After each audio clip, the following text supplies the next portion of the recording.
going to study chemical kinetics. The chapter chemical kinetics.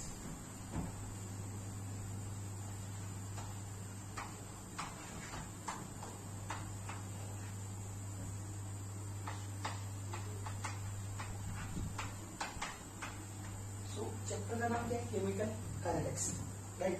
तो इसमें क्या स्टडी करेंगे? इस चैप्टर को अपन केमिकल काइनेटिक्स देंगे। किस बेसिस पे इस चैप्टर को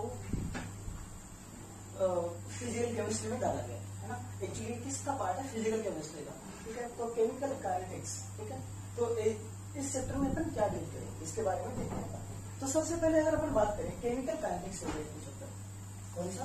केमिकल काइनेटिक्स। दूसरा चैप्टर होता है, अपन ने पढ़ा कौन सा? Chemical equilibrium. और थर्ड चैप्टर कौन सा होता है? थर्ड चैप्टर थर्मोडायनामिक्स, ठीक है? इन तीनों चैप्टर में देखते हैं कि किस चैप्टर में क्या चीज अपन डील करते हैं। तो देखो ये दो चीज केमिकल इक्विलिब्रियम एंड थर्मोडायनामिक्स अपन कहाँ पढ़ चुके हैं?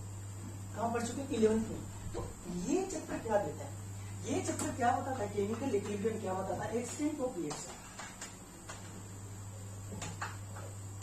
क्या बताता है? एक्सटेंट ऑफ रिएक्शन मीन्स किस एक्सटेंट तक रिएक्शन हो गई, कितना अमाउंट बन गया, प्रोडक्ट का कितना अमाउंट है, रिएक्टेंट का कितना अमाउंट है, ये कौन देता है? Chemical equilibrium.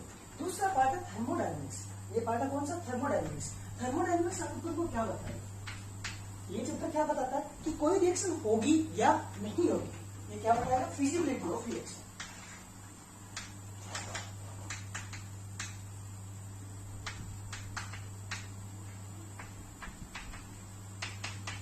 ये चैप्टर क्या बताएगा? Feasibility of reaction. अब अपन चलते हैं ऐसा चैप्टर जिसको अपन कौन सा चैप्टर? Chemical kinetics. ये चैप्टर क्या बताएगा? फर्स्ट ये बताएगा कि कितनी अमाउंट तक रिएक्शन हो गई। ये चैप्टर बताएगा कि रिएक्शन होगी या नहीं होगी। एंड ये क्या बताएगा कि रिएक्शन हुई है, होगी नहीं होगी या नहीं होगी, उससे रिलेटेड नहीं होगा कि रिएक्शन हो रही है और कितना अमाउंट कितने टाइम में बनेगा, ठीक है? तो ये किसके साथ डील करेगी? रेट ऑफ रिएक्शन के साथ। किसके साथ डील करेगी? ये रेट ऑफ रिएक्शन के साथ। कि मतलब उतना, जैसे मान लो कि रिएक्शन का रिएक्टेंट का कॉन्सेंट्रेशन आधा हो गया, तो अपन डील करेंगे आधा होने में कितना टाइम लगा, या आधा होने में किस रेट से वो आधा हो रहा है, किस रेट से वो हाफ हो रहा है। ये चीजें अपन किस में डील करेंगे? केमिकल काइनेटिक्स में, ठीक है? तो सिंपल हो गया अपना थर्मोडायनामिक्स मीन्स ये क्या बताएगा? Feasibility of reaction. थर्मोडायनामिक्स क्या बताएगा हमको कि कोई रिएक्शन होगी या नहीं होगी। केमिकल इक्विलिब्रियम क्या बताएगा कि किस एक्सटेंट तक रिएक्शन होगी। और केमिकल काइनेटिक्स क्या बताएगा कि किस एक्सटेंट तक रिएक्शन हो रही है, वो चिल है, ठीक है, चलेगा, बट उसकी रेट क्या होगी। तो रेट ऑफ रिएक्शन अपन किस में स्टडी करेंगे? केमिकल काइनेटिक्स में, ठीक है?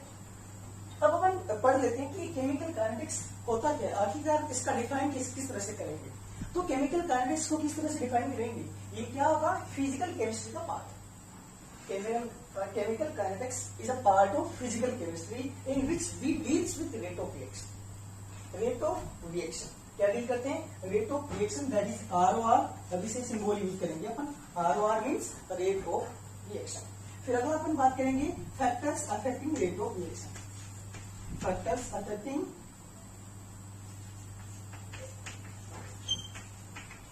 ROR, ठीक है? और थर्ड चीज स्टडी करेंगे इसमें रिएक्शन मैकेनिज्म, कि क्या मैकेनिज्म होगी जिससे अपन रिएक्शन का ऑर्डर फाइंड आउट करेंगे। ये अपन पढ़ेंगे तो बहुत डिटेल में पढ़ेंगे। क्या पढ़ेंगे? रिएक्शन मैकेनिज्म, ठीक है?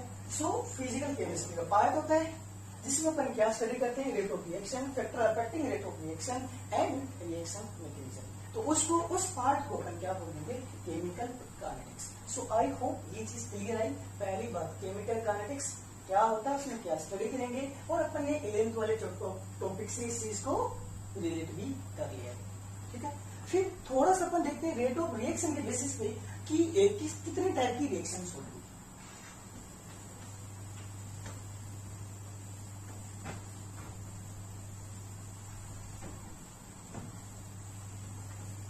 तो तो क्या पढ़ेंगे अपन, types of reaction based upon ROR, types of reaction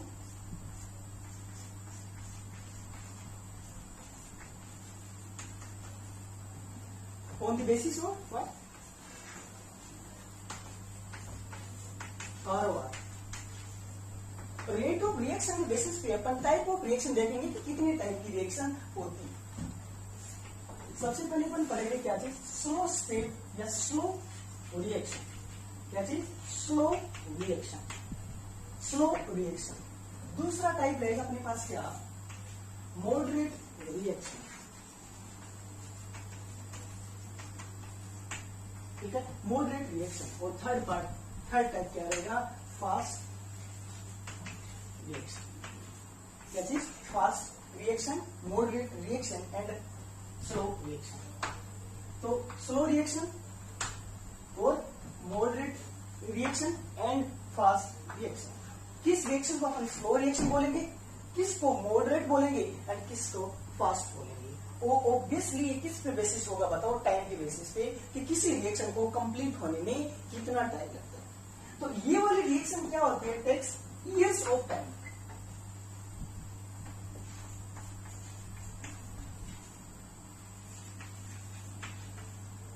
years of time to complete। तो क्या होता है, इनको कंप्लीट होने में कई साल लग जाते हैं, ईयर्स ऑफ टाइम लग जाता है, राइट। मीन्स काफी ज्यादा टाइम लगता है, मतलब ना डेज लग जाते हैं, कई ईयर्स लग जाते हैं। तो सिंपल अपन लैब में किसी भी रिएक्शन को स्टडी करते हैं तो कितना टाइम होता है, मैक्सिमम 1 डे 2 डे, ठीक है।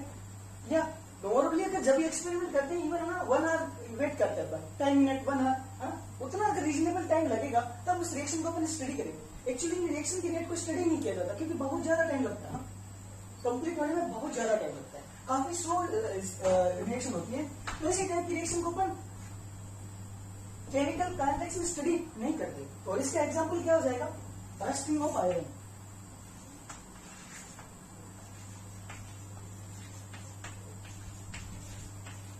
रस्टिंग ऑफ आयरन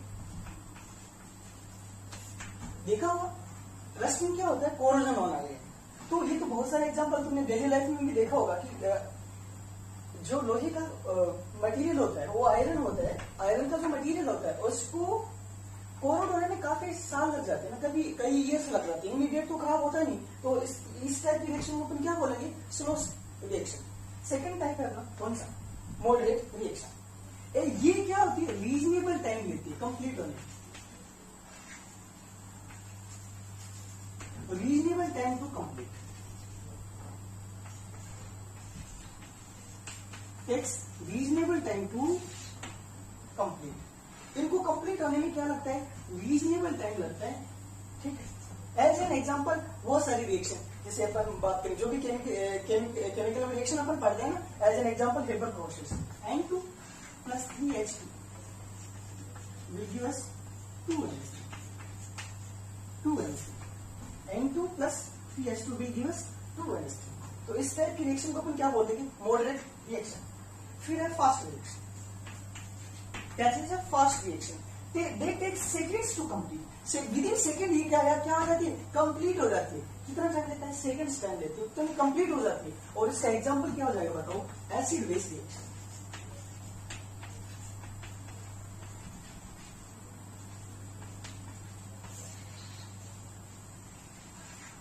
क्या एग्जांपल हो जाएगा, एसिड बेस रिएक्शन।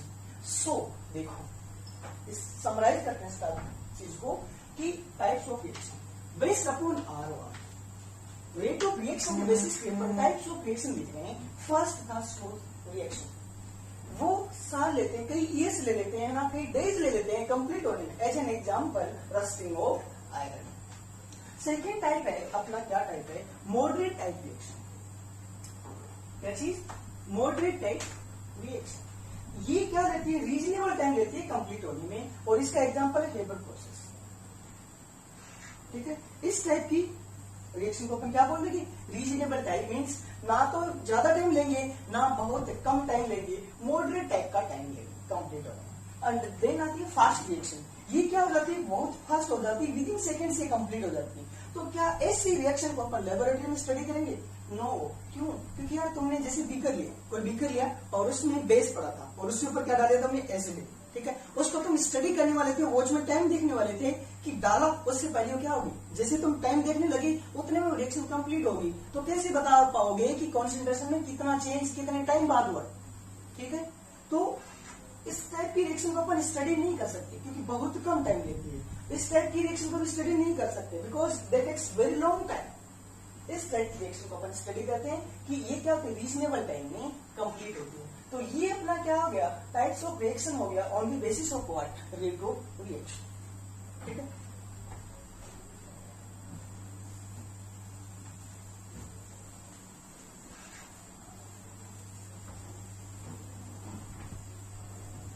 अब अपन थोड़ा सा ये भी देख लेते हैं कि ये रेट ऑफ रिएक्शन आखिरकार क्या होता है, what is rate of reaction, ठीक है। रेट ऑफ रिएक्शन यह सिंपली मैं इसको रेट ही बोल सकता हूं। एक्चुअली क्या है, रेट मीन्स किसके रिस्पेक्ट में, टाइम के रिस्पेक्ट में। और चेंज किस में देखेंगे, केमिकल रिएक्शन में। बताओ केमिकल रिएक्शन किसका चेंज होता है, कॉन्सेंट्रेशन का।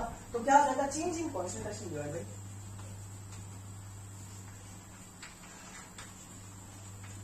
चेंज इन टाइम, ठीक है। तो सिंपली रेट इज टू क्या हो जाएगा, बताओ, change in concentration divide by change in time, ठीक है। अब यहां पे मैं एक सिंबल यूज करता हूं, प्लस और माइनस, ठीक है। इसका क्या मीन होता है ये भी मैं तुम्हें बताता हूं। सो इसका क्या मीन होता है, देखो कोई रिएक्शन है, R gives product, R gives product, ये कोई एग्जांपल है किसी रिएक्शन का। अब मेरे को ये बताओ, रिएक्टेंट की कॉन्सेंट्रेशन विथ टाइम क्या होगी, डिक्रीज, विथ टाइम डिक्रीज होगी। मीन्स इसकी रिएक्टेंट की रेस्पेक्ट में अपन रेट की बात कर रहे हैं तो क्या होगा, डेल्टा सी होगा।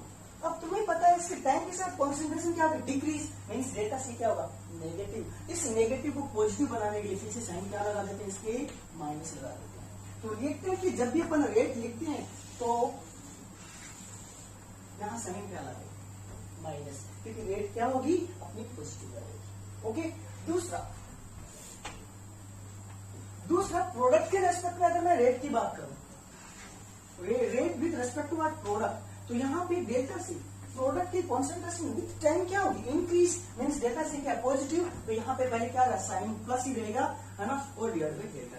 तो यहाँ पे ये plus minus delta, plus minus का मीन क्या था, समझ आया। रिएक्टेंट की जब भी रेट लिखोगे तो डेल्टा सी के पीछे क्या लगाओगे, साइन माइनस, क्योंकि रेट ओवरऑल क्या होगी तुम्हारी, पॉजिटिव होगी। तो रेट रिएक्टेंट की क्या होगी, पॉजिटिव, प्रोडक्ट की भी क्या होगी, रेट पॉजिटिव होगी। इस नेगेटिव साइन को पॉजिटिव बनाने के लिए हमने पीछे क्या लगा दिया, माइनस साइन, ठीक है।